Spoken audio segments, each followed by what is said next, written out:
ایام جن میں معصومین علیہ السلام کی ولادت یا شہادت ہے، یہ بہت اہم ایام ہیں۔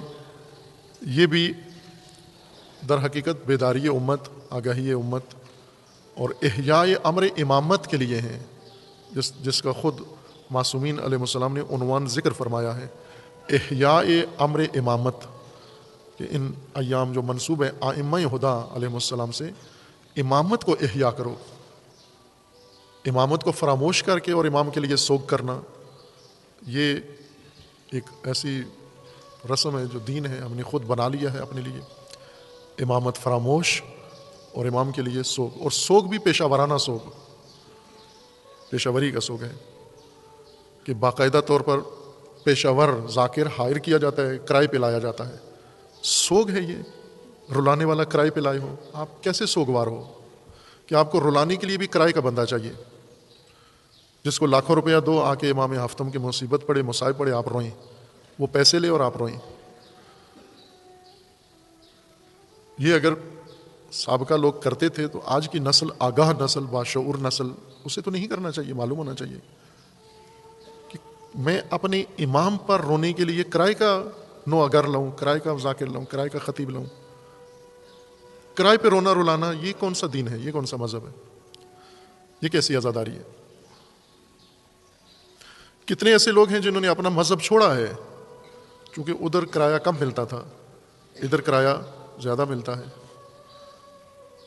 ادھر کوئی محنت کر کے کوئی چیز پیش کرو تو تھوڑا بہت کرایہ ملتا ہے، ادھر کوئی اینٹ شینٹ بول دو اس کا بھی کرایہ ملتا ہے۔ یہ قوم اس مزاج کی ہے نفسیاتی طور پر۔ یہ نہیں ہے شان ائمہ کے، ہم 13 رجب کو مجرا کرا لیں، کرائے پہ عورتیں لے آئیں نچائیں، کس قدر افسوسناک بات ہے۔ اسی لاہور کے اندر عورتوں کی تصاویر کے ساتھ، رقاصہ عورتوں کے رقص کی حالت میں برہنہ تصویروں کے ساتھ جشن مولود کعبہ کا بینر لگا ہوا ہے بڑا، جو بعض جگہ شاید لوگوں نے اتروایا ہے مومنین نے جا کر، لیکن عموماً دیکھ کے افسوس کر لیتے ہیں، لیکن اس منظر سے گزر جاتے ہیں۔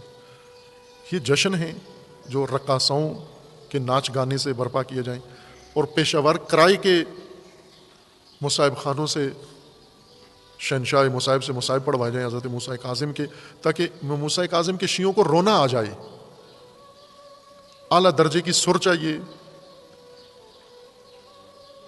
تاکہ شیعہ کو رونا آ جائے۔ شیعہ کتنا سخت دل ہو گیا ہے، کیوں اتنا سنگ دل ہو گئے ہیں کہ اس کو رلانے کے لیے بھی بڑا پائے کا ایک ماہر ایکسپرٹ آئے کرائے کا، جو لاکھوں روپے لے کے اور داستان غم بیان کرے تاکہ اس کو رونا آ جائے۔ اس حالت سے تشیع کو نکلنے کی ضرورت ہے۔ یہ نہیں ہے شایع نشان، نہ تشیع کے، نہ ائمہ کے، نہ مکتب امامت کے۔ یہ دن سنجیدگی کے دن ہیں، معرفت کے دن ہیں، آگاہی کے دن ہیں، بیداری کے دن ہیں، اور عہد کے دن ہیں، تعہد کے دن ہیں، یوم العہد ہیں۔ یہ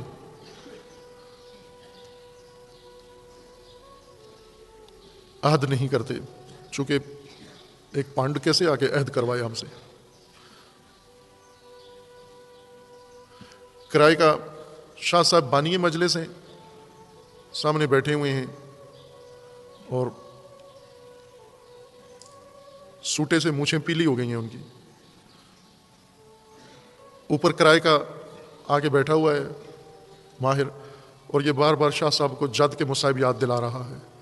شاہ صاحب، شاہ جی تیرے جد کے مصائب پڑھ رہا ہوں، تیرے فلاں کا بات کر رہا ہوں۔ یہ شاہ جی اتنا سنگ دل ہو گیا ہے کہ اس کو اپنی جد کی مصیبت کے لیے کرائے کا بندہ بلانا پڑا ہے۔ جب ہمارا اپنا کوئی عزیز گھر میں فوت ہوتا ہے تو ہم کرائے کے نوح خان بناتے ہیں، کرائے کا کوئی ذاکر بلاتے ہیں کہ رو تاکہ میں اپنے بیٹے پہ روں، اپنے باپ پہ رونا آئے مجھے۔ اگر سچے ہیں، دکھ ہے، تو بغیر کرائے کے لوگوں کے، کرائے کی مجلسوں کے بغیر رو کے دکھاؤ اپنے امام کے لیے۔ امام حسین کے لیے کبھی خلوت میں رو کے دکھاؤ، صرف امام حسین کو یاد کر کے رو۔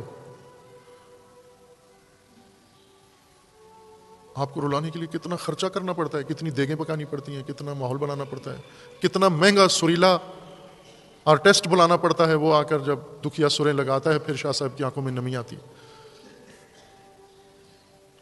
عہد کے دن ہے، اگر عہد کریں تو پھر نو اگر بلانے کی ضرورت نہیں ہے، پھر انسان دائماً اس سوگ میں مبتلا رہتا ہے، دائماً ہو جاتا ہے، دائم العزا ہے۔ وہ عزا کس کی ہے؟ وہ عزا یہ ہے کہ خدا نے جو منصب امامت کا ان ہستیوں کے لیے مقرر کیا تھا وہ ان کے زمانے میں بھی لاگو نہیں ہوا، نافذ نہیں ہوا، آج بھی نافذ نہیں۔ یہ سوگ ہے، یہ اصل عزا ہے۔ اس عزا کو متذکر رہیں۔